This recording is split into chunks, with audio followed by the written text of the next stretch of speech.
മഹാദൈവവും രക്ഷിതാവുമായ യേശു മശിഹായ്ക്ക് മഹത്വമുണ്ടാകട്ടെ. ഒരു പ്രാവശ്യം കൂടെ എന്നെ ഈ മെസ്സേജിൽ കൂടെ കേൾക്കുന്ന കർത്താവിലുള്ള എല്ലാ സഹോദരങ്ങൾക്കും കർത്താവിൻ്റെ നാമത്തിൽ സ്നേഹവന്ദനങ്ങളെ അറിയിക്കുന്നു. ഈ ഗ്രൂപ്പിലുള്ള എല്ലാ അഡ്മിൻ സഹോദരങ്ങൾക്കും ഒരു പ്രാവശ്യം കൂടെ എനിക്ക് തന്ന അവസരത്തിനായി നന്ദിയെ രേഖപ്പെടുത്തുന്നു. ഇന്നത്തെ നമ്മുടെ വിഷയം മറ്റൊരുത്തനും ഇല്ല. ലൂക്കോസിന്റെ സുവിശേഷം 24-ാമത്തെ അധ്യായം നമ്മൾക്ക് സുവിശേഷത്തെ അറിയുവാനുള്ള ഏറ്റവും നല്ല തുടക്ക ഭാഗമാകുന്നു. യേശു ക്രിസ്തുവിൻ്റെ കൂടെ നടന്ന ശിഷ്യന്മാർ ഗ്രഹിക്കാത്തത് 3 വർഷം അത്ഭുതങ്ങളെ കണ്ടിട്ടും യേശു ക്രിസ്തു ആരെന്നും ഗ്രഹിക്കാത്തവർ ആയിരിക്കുന്നു അവിടെ ശിഷ്യന്മാർ. എന്നാൽ ചില പേജുകൾ വായിച്ച് സുവിശേഷ ഭാഗം എന്ന ചില പേജുകൾ വായിച്ചിട്ട് യേശുവിനെ മനസ്സിലാക്കി എന്ന് പറയുന്ന പല വിഭാഗങ്ങളിലുള്ള, അതായത് പല തരത്തിലെ ഡിനോമിനേഷൻസിലുള്ള ക്രിസ്ത്യാനികൾ പറയുന്നത് അവർ യേശുവിനെ പൂർണ്ണമായി മനസ്സിലാക്കി ചില പേജുകൾ വായിച്ചിട്ടെന്ന്. കർത്താവായ യേശു ക്രിസ്തു 24-ാമത്തെ അധ്യായത്തിൽ ലൂക്കോസിന്റെ സുവിശേഷം അതിൽ പറയുന്നു, പ്രവാചകന്മാർ പറഞ്ഞത് സകലതും വിശ്വസിക്കാത്ത മന്ദബുദ്ധികളെ. കർത്താവായ യേശു ക്രിസ്തു അവിടെ ശിഷ്യന്മാരുടെ കണ്ണുകളെ തുറക്കുകയും പ്രവാചകന്മാർ സംസാരിച്ചത് സകലതും അവനെക്കുറിച്ച് ആയിരുന്നു, മശിഹായെക്കുറിച്ച് തന്നെ ആയിരുന്നു. പ്രവാചകന്മാർ, അതായത് മോശ തുടങ്ങി സകല പ്രവാചകന്മാരും സംസാരിച്ചത് അവനെക്കുറിച്ച് ആയിരുന്നു. അപ്പോൾ ഇന്ന് നമ്മൾ നോക്കുവാൻ പോകുന്നത് യെശയ്യാവിൻ്റെ പുസ്തകം അതിൻ്റെ 45-ാമത്തെ വാക്യത്തിൽ 5 മുതൽ ഉള്ള വാക്യങ്ങളെ വായിക്കുന്നു. ഞാൻ യഹോവയാകുന്നു, മറ്റ് ഒരുത്തനുമില്ല, ഞാൻ അല്ലാതെ ഒരു ദൈവവും ഇല്ല. നീ എന്നെ അറിയാതിരിക്കെ ഞാൻ നിന്റെ അര മുറുക്കിയിരിക്കുന്നു. സൂര്യോദയത്തിങ്കിലും അസ്തമാനത്തിങ്കിലും ഉള്ളവർ ഞാനല്ലാതെ മറ്റൊരുത്തനുമില്ല എന്നറിയേണ്ടതിന് തന്നെ ഞാൻ യഹോവയാകുന്നു, മറ്റൊരുത്തനും ഇല്ല. ഞാൻ പ്രകാശത്തെ നിർമ്മിക്കുന്നു, അന്ധകാരത്തെയും സൃഷ്ടിക്കുന്നു. ഞാൻ നന്മയെ ഉണ്ടാക്കുന്നു, തിന്മയെയും സൃഷ്ടിക്കുന്നു. യഹോവയായ ഞാൻ ഇതൊക്കെയും ചെയ്യുന്നു.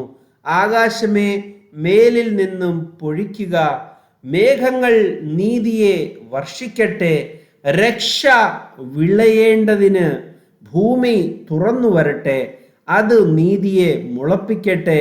യഹോവയായ ഞാൻ അത് സൃഷ്ടിച്ചിരിക്കുന്നു.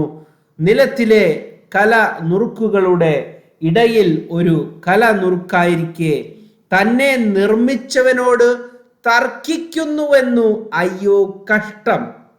മനയുന്നവനോട് കളിമണ്ണ് നീ എന്തുണ്ടാക്കുന്നു എന്നും കൈപ്പണി അവന് കൈ ഇല്ല എന്ന് പറയുമോ? പ്രവാചകന്മാരിൽ കൂടെയും അപ്പോസ്തലന്മാരിൽ കൂടെയും ദൈവം 300-ൽ അധികം വചനങ്ങൾ പുറപ്പെടുവിച്ചിട്ട് താൻ മാത്രമെന്നും താൻ ഏകനെന്നും താൻ അല്ലാതെ വേറെ ആരും ഇല്ല എന്നും ഇവിടെ നമ്മൾ വായിച്ച തിരുവചനത്തിൽ മറ്റൊരുത്തൻ ഇല്ല എന്നും പറയുന്നു. മറ്റൊരുത്തൻ എന്ന് പറഞ്ഞാൽ 3 വ്യക്തികൾ ഉണ്ട് എന്ന് പറയുമ്പോൾ ഒരുത്തൻ പിതാവെന്നും ഒരുത്തൻ പുത്രനെന്നും ഒരുത്തൻ പരിശുദ്ധാത്മാവ് എന്നും പൊള്ള സുവിശേഷം പറയുന്ന തൃത്വക്കാർ എന്ന ആ ആൾക്കാർക്ക് വേണ്ടി ഈ ഒരു തിരുവചനത്തെ നമ്മൾക്ക് കാട്ടിക്കൊടുക്കാവുന്നതാകുന്നു. നമ്മൾ പരിശുദ്ധാത്മാവാൽ വീണ്ടെടുക്കപ്പെട്ടവർ, കർത്താവായ യേശു ക്രിസ്തുവിൻ്റെ സുവിശേഷം വെളിപ്പെട്ടവർ, കണ്ണ് തുറക്കപ്പെട്ടവർ, അവനെ പറ്റി തന്നെ സകല സുവിശേഷത്തിലും പ്രവാചകന്മാരും അവനെപ്പറ്റി തന്നെ സംസാരിക്കുന്നു എന്നുള്ള വളരെ വ്യക്തമായ വെളിപ്പാട് കർത്താവ് നമ്മൾക്ക് ദയ തോന്നി നമ്മൾക്ക് വെളിപ്പെടുത്തിയിരിക്കുന്നുവല്ലോ. പ്രവാചകന്മാർ പറഞ്ഞ ഈ ഭാഗത്തിൽ, അതായത് യെശയ്യാവിന്റെ പുസ്തകം 45 വളരെ വ്യക്തമായിട്ട് മറ്റൊരുത്തനും ഇല്ല എന്ന് വളരെ വ്യക്തമായിട്ട് പറയുന്നു. അതായത് 3 ശരീരങ്ങളില്ല, 3 ആത്മാവില്ല, ദൈവം ആത്മാവാകുന്നു. ഇവിടെ യഹോവയായ ദൈവമാണ് സംസാരിക്കുന്നത്. യഹോവയായ ദൈവം അവൻ മാത്രമാകുന്നു, മറ്റൊരുത്തനും ഇല്ല, വേറൊരു ദൈവമില്ല, അവന് മുൻപില്ല, അവന് പിൻപുമില്ല, അവൻ തന്നെ സൃഷ്ടിതാവായിരിക്കുന്നു എന്ന് പറയുന്നു. പിന്നെ 9-ാമത്തെ വാക്യത്തിൽ വളരെ വ്യക്തമായിട്ട് ഒരു കാര്യം പറയുന്നു. കൈപ്പണിയായവൻ പറയുന്നു ദൈവത്തിന് കൈയില്ല എന്ന് പറയുന്നു. അപ്പോൾ ഒന്ന്, ആദിയിൽ വചനമുണ്ടായിരുന്നു, വചനം ദൈവത്തോടു കൂടെയായിരുന്നു, വചനം വേറൊരു വ്യക്തിയല്ല, വചനം ദൈവമായിരുന്നു എന്നുള്ള വളരെ വ്യക്തമായിട്ടുള്ള വാക്യം അവിടെ ഉണ്ട്. അതായത് ദൈവത്തിൻ്റെ വചനം വേറെ വേറെ വ്യക്തികളല്ല, ഒരുത്തൻ മാത്രം, അല്ലെങ്കിൽ ഒരുവൻ മാത്രം, ദൈവം ഒരുവൻ മാത്രം, മറ്റൊരുത്തനും ഇല്ല എന്ന് വളരെ വ്യക്തമായിട്ട് അവിടെ പറയുന്നു. അപ്പോൾ സൃഷ്ടി അവൻ മുഖാന്തരം നടന്നു എന്ന് പറയുമ്പോൾ അവൻ മറ്റൊരുത്തൻ അല്ല എന്ന് വളരെ വ്യക്തമായിട്ട് പറയുന്നു. അവൻ്റെ കൈ ഉണ്ടോ എന്ന് ചോദിക്കുമ്പോൾ യഹോവയുടെ ഭുജത്താൽ തന്നെ അവൻ സകലതും സൃഷ്ടിച്ചു എന്നുള്ള വചനവും തിരുവെഴുത്തുകളിൽ ഉണ്ട്. അപ്പോൾ ദൈവം എന്തായിരിക്കുന്നു എന്നുള്ള വെളിപ്പാട് തൻ്റെ പ്രവാചകന്മാർ പറയുന്നതിൽ നിന്നും വ്യത്യസ്തമായി ഗ്രഹിക്കുന്ന ആൾക്കാർ അവർ ശപിക്കപ്പെട്ടവരാകുന്നു. അവർ മറ്റൊരു സുവിശേഷമാകുന്നു പറയുന്നത്. അതുകൊണ്ടാണ് അപ്പോസ്തോലനായ പൗലോസ് 2 കൊരിന്ത്യർ 4:3 പറയുന്നത്, ഞങ്ങൾ പുറപ്പെടുവിച്ച സുവിശേഷമല്ലാതെ മറ്റൊരു സുവിശേഷം. ആ ഒരു സുവിശേഷത്തിനെ പറ്റി പറയുന്നത് എന്താകുന്നു? ഈ ലോകത്തിലെ ദേവൻ അവരുടെ കണ്ണുകളെ മറച്ചിരിക്കുന്നു. അതുകൊണ്ട് സുവിശേഷം അങ്ങനെയുള്ളവർക്ക് മറഞ്ഞിരിക്കുന്നു. അവർ പ്രവാചകന്മാരിൽ കൂടെ കേട്ടതിൽ സകലതിലും വിശ്വസിക്കുന്നില്ല. മറ്റൊരുത്തൻ ഇല്ല എന്ന് പറയുമ്പോൾ ദൈവം 3 വ്യക്തികളാകുന്നു, അവർ വെവ്വേറെ വ്യക്തികളാകുന്നു. സാരാംശം അങ്ങനത്തെ പല വാക്കുകളൊക്കെ ഉപയോഗിച്ച് ആ ദൈവത്തെ ഏക ദൈവമാക്കുവാൻ നോക്കുന്നു. പക്ഷെ ഇവിടെ ദൈവം വളരെ വ്യക്തമായിട്ട് പറയുന്നു മറ്റൊരുത്തനും ഇല്ല എന്ന്. പിന്നെ അവിടെ വളരെ വ്യക്തമായിട്ട് പറയുന്ന വേറൊരു കാര്യം, അവൻ തന്നെ സൃഷ്ടാവുമാകുന്നു, അവൻ തന്നെ രക്ഷിതാവുമാകുന്നു. അപ്പോൾ വേറൊരു സൃഷ്ടാവും വേറൊരു രക്ഷിതാവും എന്ന നിലയിലല്ല, മറ്റൊരുത്തനുമില്ല, അവൻ തന്നെ സൃഷ്ടാവും അവൻ തന്നെ രക്ഷിതാവുമാകുന്നു എന്നുള്ള വളരെ വ്യക്തമായിട്ടുള്ള വചനം അവിടെ പറയുന്നു. 12-ാമത്തെ വാക്യത്തിൽ പറയുന്നു, ഞാൻ ഭൂമിയെ ഉണ്ടാക്കി, അതിൽ മനുഷ്യനെയും സൃഷ്ടിച്ചു, എൻ്റെ കൈ തന്നെ ആകാശത്തെ വിരിച്ചു, അതിലെ സകല സൈന്യത്തെയും ഞാൻ കൽപ്പിച്ചാക്കിയിരിക്കുന്നു. അപ്പോൾ വളരെ വ്യക്തമായിട്ട് സകലതും സൃഷ്ടിച്ചത് ഏക ദൈവം തന്നെ. അവൻ്റെ കൈ എന്ന് പറയുമ്പോൾ അവൻ്റെ ആത്മാവിൻ്റെ പ്രവർത്തനത്തെ അത് കാണിക്കുന്നു. അതുകൊണ്ടാണ് അവൻ മുഖാന്തരം സകലതും സൃഷ്ടിക്കപ്പെട്ടു, അവനില്ലാതെ ഒന്നും സൃഷ്ടിക്കപ്പെട്ടിട്ടില്ല. വചനം ദൈവമായിരുന്നു, വചനം ദൈവത്തിൻ്റെ ആത്മാവായിരുന്നു. ആ ദൈവത്തിൻ്റെ ആത്മാവ് സൃഷ്ടിയുടെ ആ പ്രവർത്തനത്തിന് ശേഷം ദൈവത്തിൻ്റെ വചനമായി, ദൈവത്തിൻ്റെ ആ പ്രവർത്തിക്കുന്ന ശബ്ദമായിട്ട്, ദൈവത്തിൻ്റെ ആ പ്രവർത്തിക്കുന്ന ആത്മാവായിട്ട് സൃഷ്ടി ചെയ്ത ശേഷം കാലസമ്പൂർണതയിൽ ഈ ലോകത്തിൽ വചനം ജഡമായി തീർന്നു. അതായത് ഒരു പുത്രൻ ആയി ഈ ലോകത്തിൽ ജനിച്ചു, വളർന്നു, മരിച്ചു, അടക്കപ്പെട്ടു, ഉയർത്തെഴുന്നേറ്റു. അവൻ പിന്നെയും ജീവിപ്പിക്കുന്ന ആത്മാവ് ആദിയിൽ എന്ന പോലെ ആയിത്തീർന്നു എന്നുള്ള വളരെ വ്യക്തമായിട്ടുള്ള വചനമാണ്. 14-ാമത്തെ വാക്യത്തിൽ പറയുന്നു, യഹോവ ഇപ്രകാരം അരുളി ചെയ്യുന്നു, മിസ്രയീമിന്റെ അധ്വാന ഫലവും കുശിന്റെ വ്യാപാര ലാഭവും ദീർഘായന്മാരുടെ സഭായരുടെ നിങ്ങളുടെ അടുക്കൽ കടന്നു വന്നു നിനക്ക് കൈവശമാക്കും. അവൻ നിന്റെ പിന്നാലെ നടക്കും. ചങ്ങലയിട്ടവരായി അവർ കടന്നു വരും. അവർ നിന്നെ വണങ്ങി നിന്റെ മധ്യേ മാത്രമേ ദൈവമുള്ളൂ, അവനല്ലാതെ വേറൊരു ദൈവവും ഇല്ല എന്നിങ്ങനെ പറഞ്ഞ് നിന്നോട് യാചിക്കും. അതായത് ഈ ലോകത്തിലുള്ള സകലരും പറയുവാൻ പോകുന്ന ഇസ്രായേലിന്റെ ദൈവം മാത്രം ദൈവമെന്നും വേറൊരു ദൈവവും ഇല്ല എന്നും പറയുന്നു. പിന്നെ 15 പറയുന്നു, ഇസ്രായേലിന്റെ ദൈവവും രക്ഷിതാവും ആയുള്ളവരെ, നീ മറഞ്ഞിരിക്കുന്ന ദൈവമാകുന്നു സത്യം. ദൈവം മറഞ്ഞിരിക്കുന്നു. ആർക്ക്? ആത്മാവ് വെളിപ്പെടുത്താത്തത്. അതുകൊണ്ട് തന്നെ പറയുന്നു കർത്താവായ യേശു ക്രിസ്തു മത്തായിയുടെ സുവിശേഷം 11:27 പറയുന്നു, എൻ്റെ പിതാവ് സകലവും എങ്കിൽ ഭരമേൽപ്പിച്ചിരിക്കുന്നു. പിതാവ് അല്ലാതെ ആരും പുത്രനെ അറിയുന്നില്ല. പുത്രൻ വെളിപ്പെടുത്തി കൊടുപ്പാൻ ഇച്ഛിക്കുന്നവനുമല്ലാതെ ആരും പിതാവിനെ അറിയുന്നതുമില്ല. അപ്പോൾ യഹോവ ഏകൻ തന്നെ എന്ന് പഴയ നിയമ പ്രവാചകന്മാർ സകലതും ഒരു സ്വരത്തോടെ പറയുന്നു. ദൈവം ഏകൻ എന്ന് പറയുമ്പോഴും ഇസ്രായേലിന്റെ ജനം യഹോവയായ ദൈവത്തെ അറിഞ്ഞിട്ടില്ല. യഹോവ അവർക്ക് മറഞ്ഞിരിക്കുന്നു, അവർക്ക് വെളിപ്പെട്ടിട്ടില്ല. ഇവിടെ നമ്മൾ കാണുന്നു, കൊലോസ്യർക്ക് എഴുതിയ ലേഖനത്തിൽ പറയുന്നു, പുത്രൻ അദൃശ്യനായ ദൈവത്തിന്റെ ദൃശ്യ രൂപം ആകുന്നു. വേറെ ഒരുത്തൻ അല്ല. എന്തുകൊണ്ടെന്നാൽ മറ്റൊരുത്തൻ ഇല്ല. ഈ വെളിപ്പെട്ട പുത്രൻ, അതായത് പുത്രൻ ഫിലിപ്പോസിന്റെ മുമ്പേ പിതാവിനെ കാണിച്ചു തരണമെന്ന് പറഞ്ഞപ്പോൾ, എന്നെ കണ്ടവൻ പിതാവിനെ കണ്ടിരിക്കുന്നു, നീ ഇത്രയും കാലം എന്നോട് കൂടെ ഇരുന്നിട്ടും എന്നെ അറിഞ്ഞില്ലയോ എന്ന് ചോദിച്ചു. എന്നെ കണ്ടവൻ പിതാവിനെ കണ്ടിരിക്കുന്നു, അറിഞ്ഞും ഇരിക്കുന്നു.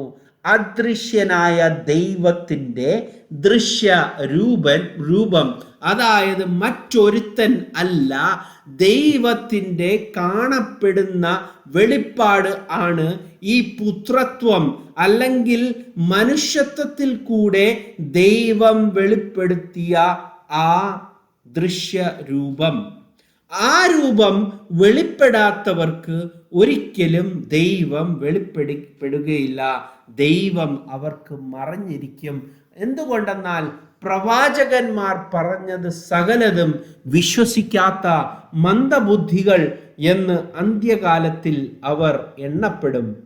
ദൈവം തൻ്റെ അപ്പോസ്തോലന്മാരെ വിളിച്ചപ്പോൾ സകലരും യഹൂദന്മാരായി ആദ്യം കടന്നു വന്നു. 12 ശിഷ്യന്മാരും അതിൽ നിന്നും യൂദാസിനെ മാറ്റി പുതിയ ഒരുവനെ എടുക്കുകയും പിന്നെ ശേഷം 13ാമത്തെ ശിഷ്യനായി ഗമാലിയേലിന്റെ ശിഷ്യനായിരുന്ന പൗലോസ് അല്ലെങ്കിൽ ശൗൽ എന്ന വ്യക്തിയെ എടുത്ത് പൗലോസ് ആക്കി മാറ്റിയ കർത്താവായ ദൈവം, ആ ദൈവം അവരിൽ കൂടെ പുറപ്പെടുവിച്ച ആ സുവിശേഷം, ആ സുവിശേഷത്തിൽ ആരാണ് സൃഷ്ടാവായ ദൈവം, ആരാണ് രക്ഷകനായ ദൈവം? വചനം, ആദിയിൽ വചനമുണ്ടായിരുന്നു, വചനം ദൈവത്തോട് കൂടെ ആയിരുന്നു, വചനം ദൈവം ആയിരുന്നു, വചനം ജഡമായിത്തീരുന്നു, സകലതും അവനാൽ സൃഷ്ടിക്കപ്പെട്ടു, അവനാൽ സൃഷ്ടിക്കപ്പെടാത്തത് ഒന്നും തന്നെ ഇല്ല, അവൻ മാത്രം സൃഷ്ടിതാവായ ദൈവം. ആ ദൈവത്തിൻ്റെ ആത്മാവ് തന്നെയാണ് വചനം. ആ വചനം അവൻ്റെ ദൈവത്തിൻ്റെ സൃഷ്ടിയുടെ പ്രവൃത്തിയെ കാണിക്കുന്നു. ആ ദൈവം ആത്മാവാകുന്നു. ഒരു ആത്മാവ് തന്നെ എന്ന് 1 കൊരിന്ത്യരിൽ പറയുന്നു. മറ്റൊരുത്തനുമില്ല. ഒരേ ആത്മാവിൻ്റെ വെവ്വേറെ ആയ പ്രവർത്തനങ്ങൾ, അല്ലെങ്കിൽ വൺ സ്പിരിറ്റ് മെനി മാനിഫെസ്റ്റേഷൻ.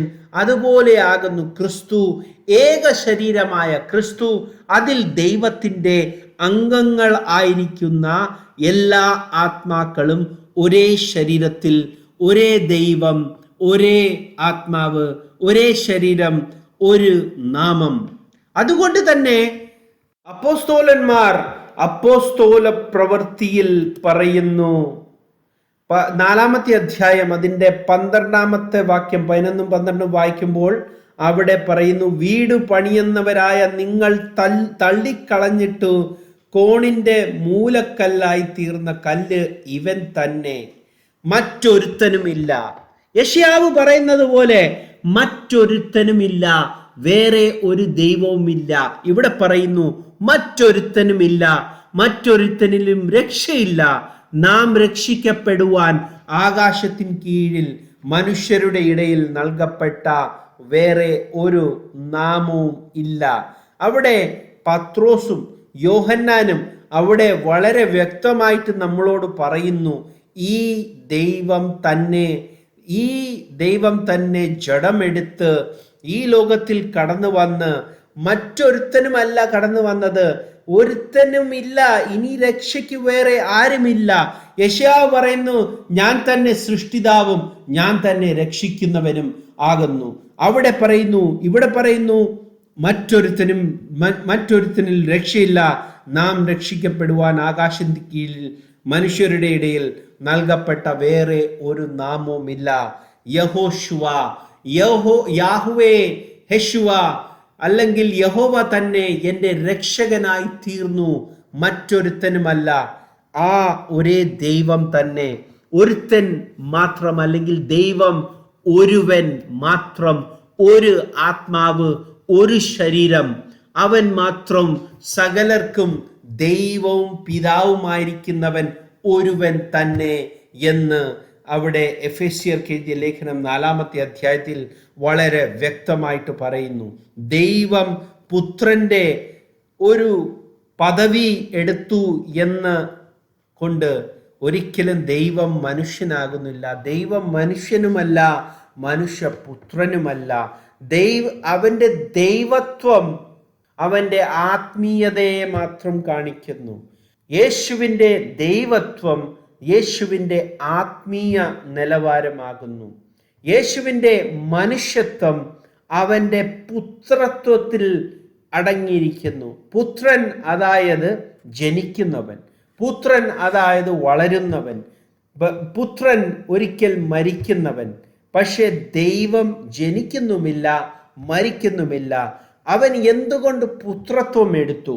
അത് ഹെബ്രായർക്ക് എഴുതിയ ലേഖനം 2:14 പറയുന്നു, മക്കൾ അതായത് പുത്രന്മാർ ജഡരക്തങ്ങളോട് കൂടിയവരായതുകൊണ്ട് അവനും അവരെ പോലെ അല്ലാത്തവൻ, പുത്രന്മാരല്ലാത്തവൻ, ജഡരക്തമല്ലാത്തവൻ, ആത്മാവായവൻ, പിതാവായവൻ, അവനും അവരെ പോലെ ജഡരക്തങ്ങളോട് കൂടിയവരായി മരണത്തിന്റെ അധികാരിയെ തോൽപ്പിക്കുവാൻ വേണ്ടി അവൻ ആ പദവി എടുത്തു, പുത്രൻ എന്ന പദവി എടുത്തു.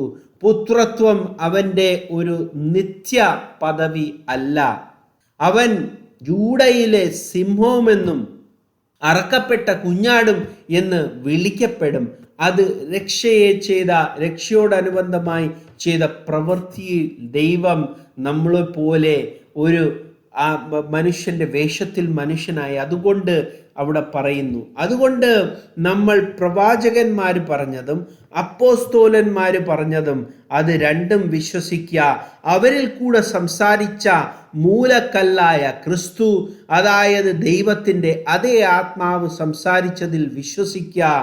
മറ്റൊരുത്തനും ഇല്ല. ഒരു വ്യക്തി മാത്രം ഉണ്ട്. ആ വ്യക്തി എന്ന് പറയുമ്പോൾ മനുഷ്യത്വത്തെ കാണിക്കുന്നു. യേശു എന്ന മനുഷ്യൻ ആയ വ്യക്തി ഈ ലോകത്തിൽ കടന്നു വന്നത് എന്തിനു വേണ്ടി?